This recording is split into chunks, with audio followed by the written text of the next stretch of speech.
ಮಾಡೋಣ ನಮ್ಮ ಕೈಲಿ ದೇವ್ರು ಬಿಟ್ಕೊಟ್ರೆ ನಾವು ಅದೇ ನನ್ನ ಮಗ ಮಾಡಿದ್ರಿಂದ ಎಷ್ಟೊಂದು ಕೆಲಸ ಹಂಗೆ ನಾವು ಮಾಡೋಣ. ದೇವ್ರ ಜನ ಇಷ್ಟಪಟ್ಟಿರ್ತೀವಿ.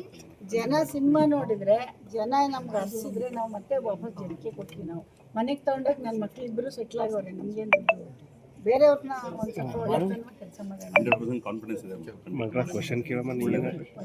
ಸಿನಿಮಾ ಯಾವಾಗ ತೋರಿಸ್ಬೋದು ಯಶ್ ಅವ್ರಿಗೆ?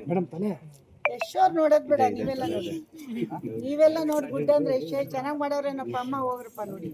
ಯಾವಾಗ ರಿಲೀಸ್ ಪ್ಲಾನ್ ಇಟ್ಕೊಂಡಿದ್ದೀವಿ ಅದು ಹೇಳ್ತೀವಿ ಸ್ವಲ್ಪ ಪ್ಲಾನ್ ದೊಡ್ಡ ಸಿನಿಮಾ ಎಲ್ಲ ಬರುತ್ತಲ್ಲಮ್ಮ ಅವರೆಲ್ಲ ಬಂದು ಹೋಗಿ ಆಮೇಲೆ ನಾವು ಚಿಕ್ಕ ಸಿನಿಮಾದವ್ರು ಅವ್ರದ್ದೆಲ್ಲ ಒಳ್ಳೆ ಸಿನಿಮಾ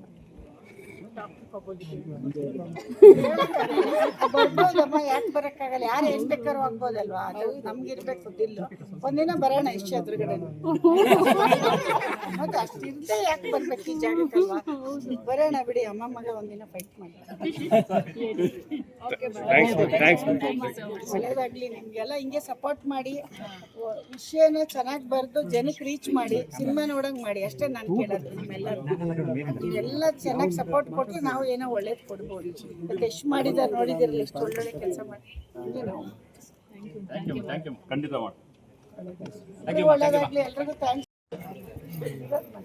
ಮುಂದೆ ಏನಾಗುತ್ತೆ ಅಂತ ಗೊತ್ತಿರ್ತೀನಿ ಇಲ್ಲ ಅಲ್ವಾ? ಯಾವ ಥರ ಹುಡುಗ ಸಿಗ್ತಾನೆ ಹೇಳ್ತೀಯ? ಇಲ್ಲ ಅಲ್ಲ ಮತ್ತೆ ಹಂಗೆ ನಾನು ಹೇಳ್ತೀನಿ ಮುಂದಿನ ನನಗೆ ಅವ್ನು ವಿಲನ್ ಆಗಿ ನೋಡೋಕೆ ಇಷ್ಟ. ರಿಯಲ್ ಲೈಫಲ್ಲಿ ಮನೇಲಿ ವಿಲನ್ ಹಾಸನಕ್ಕೆ ಬರ್ತಿರ್ತಾರ?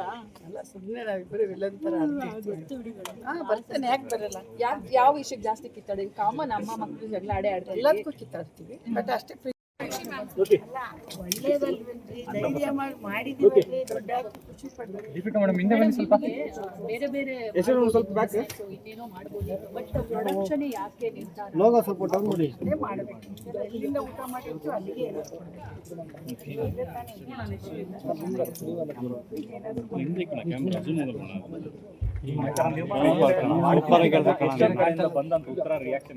ಆರಾಮಾಗಿರೋಕಮ್ಮ, ನೀನು ಆರಾಮಾಗಿ ಹೋಗಮ್ಮ, ಆರಾಮಾಗಿರೋದು ಸ್ವಲ್ಪ ಅಪ್ ಮಾಡಿ ಅದಕ್ಕೆ ಅವಳು ಆ ಥರ ಎಲ್ಲ ಮಾತಾಡೋದು.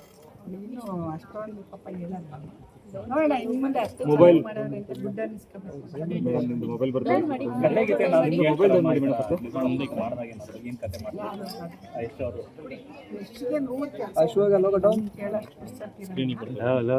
ನಿಧಾನಕ್ಕೆ ನೋಡ್ತಾ ಇರ್ತಾನೆ, ತಪ್ಪು ಮಾಡಿದ್ರೆ ಹೇಳ್ತಾನೆ, ಚೆನ್ನಾಗಿ ಮಾಡಿದ್ರೆ ದುಡ್ಡು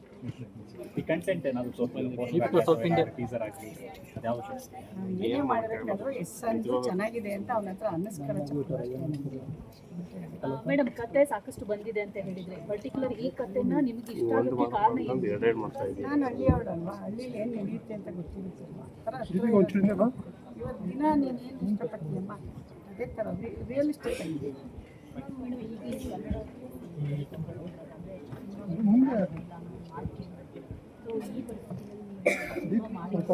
ಆ ಸವಾಲುಗಳನ್ನ ಎದುರಿಸೋಕೆ ರೆಡಿ ಆಗಿದ್ದೀರಾ ಏನು ಅಂತ? ಮತ್ತೆ ಇದನ್ನ ನೋಡಿದಾಗ ಏನು ಅನಿಸ್ತು ನಿರ್ಮಾಪಕರೆಲ್ಲ ನೋಡಿದಾಗ?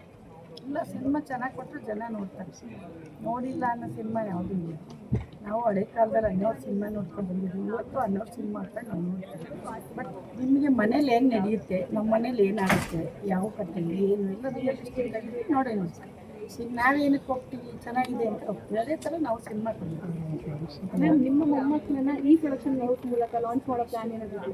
ಅದು ಇನ್ನೊಂದು 20 ವರ್ಷ ಆಗಿದೆ. ಸದ್ಯಕ್ಕೆ 20 ವರ್ಷ ಆಗಿ ಮೊಮ್ಮಗ ಮೇಡಮ್, ಸಿನಿಮಾ ಸರ್ಪ್ರೈಸ್ ಇತ್ತು, ಬಟ್ ಯಾವ ಥರ ನೀವು ಕಲೆಕ್ಟ್ ಮಾಡ್ಕೋತಿದ್ವಿ ಅಂತ? ಎಲ್ಲ ಫೈನಾನ್ಸ್ ಸ್ಟೋರಿ ವಿಚಾರ ಹೊಸಬರಿಗೆ ಮಾಡಿರೋದು ಪೃಥ್ವಿ ಎಂಬರು ಒಳ್ಳೆ ಸಿನಿಮಾ. ನಮ್ಮ ಡೈರೆಕ್ಟರ್ ಪೃಥ್ವಿ ಎಂಬರು ಒಳ್ಳೆ ಆ್ಯಕ್ಟ್ರು, ಎಲ್ಲೋದ್ರೂ ಅವ್ರ ಬಗ್ಗೆ ಒಳ್ಳೇದು ಹೇಳಿದ್ದಾರೆ. ತುಂಬ ಒಳ್ಳೆ ಹುಡುಗ, ಒಳ್ಳೆ ಸೆಟ್ ವಿಸಿಟ್ ಅಂತ ಹೋಗಲೇ ಇಲ್ವಾ ನೀವು? ಟ್ಯಾಕ್ಸಿಗೆ ಸೆಟ್ಟಿಗೂ ಹೋಗಿಲ್ಲ, ಟ್ಯಾಕ್ಸಿಗೂ ನೋಡಿಲ್ಲ. ನನ್ನ ಮಗ ಎಲ್ಲ ಮಾಡ್ತಾನೆ, ಇದ್ದವನು. ಅವನ ಬಗ್ಗೆ ಹೇಳ್ಬೇಕಾ? ಅಲ್ಲಲ್ಲ, ಅವನ ಬಗ್ಗೆ ನಿಮಗೆ ಬಿಡಿಸಿ ಹೇಳ್ಬೇಕಾ? ನನಗಿನ್ನ ಅವನು ಅದರಲ್ಲಿ 100 ಮೈಲೇ ದೂರ ಇದ್ದಾನೆ. ನನ್ನ ಮಗ ಎಲ್ಲ ಮಾಡ್ಕೊಂಡು ಬರ್ತಾನೇನೋ ನಂಬಿಕೆ ನನಗಿದೆ. ಅವನ ಬಗ್ಗೆ ಮೊದಲಿಂದ ಇಂಟರ್ವ್ಯೂ ತೆಗೆದು ನೋಡಿ, ನನ್ನ ಮಗನ ಬಗ್ಗೆ ನನಗೆ ಹೋಗ್ತು ಜಾಸ್ತಿ. ಚೆನ್ನಾಗೇ ಮಾಡ್ತಾನೆ. ಮ್ಯಾಮ್ ನಿಮ್ಮ ಮಗ ಅಷ್ಟು ಹೆಸರು ಮಾಡೋದು ಕೂಡ ನಿಮ್ಮಲ್ಲಿ ಅದೊಂದು ಇನ್ನೋಸೆನ್ಸ್ ಹಾಗೆ ಉಳ್ಕೊಂಡಿದೆ. ಕೆಲವರೆಲ್ಲ ಏನಾದ್ರು ಒಂದು ಹೆಸರು ಬಂದಾಗ ಜನಪ್ರಿಯ ಸಿಕ್ಕಾಗ ನೆಕ್ಸ್ಟ್ ಲೆವೆಲ್ ಆಡೋದನ್ನ ಗಮನಿಸಿದ್ವಿ. ಬಟ್ ನಿಮ್ಮಲ್ಲಿ ಆ ಒಂದು ಇನ್ನೋಸೆನ್ಸ್ ಹಾಗೆ ಉಳ್ಕೊಂಡಿದೆ. ಹೆಚ್ಚಿನ ಸುದ್ದಿಗಳಿಗಾಗಿ ನಮ್ಮ ಚಾನೆಲ್ನ ಸಬ್ಸ್ಕ್ರೈಬ್ ಮಾಡಿ.